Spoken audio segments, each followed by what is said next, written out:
Το 15 είναι μια πανίσχυρη πορευτέδου του εκδότους, παραμένει ένα από τα κορυφαία μαχητικά αεροσκάφη στον κόσμο και σίγουρα ένα από τα πιο εντυπωσιακά ταυτόχρονα.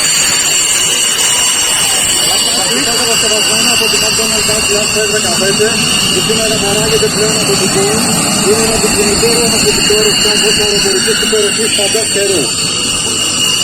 Ένα από τα πλέον αναγνωρίσιμα σύγχρονα αεροσκάφη με τη σχεδίασή του να ξεκινάει το 1967 προκειμένου να καλύψει τις ανάγκες του Houston για ένα εξειδικευμένο μαχητικό αεροπορική υπεροχή.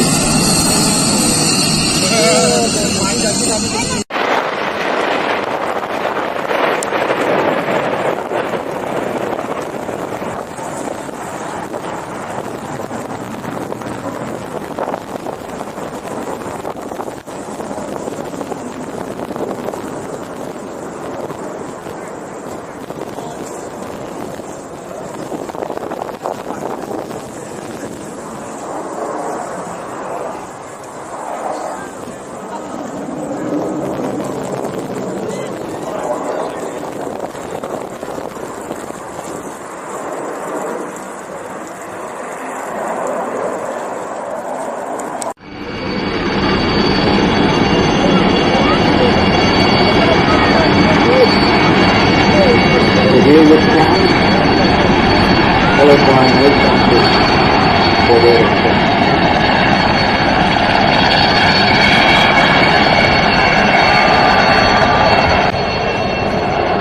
There goes the fish. What a beautiful display by the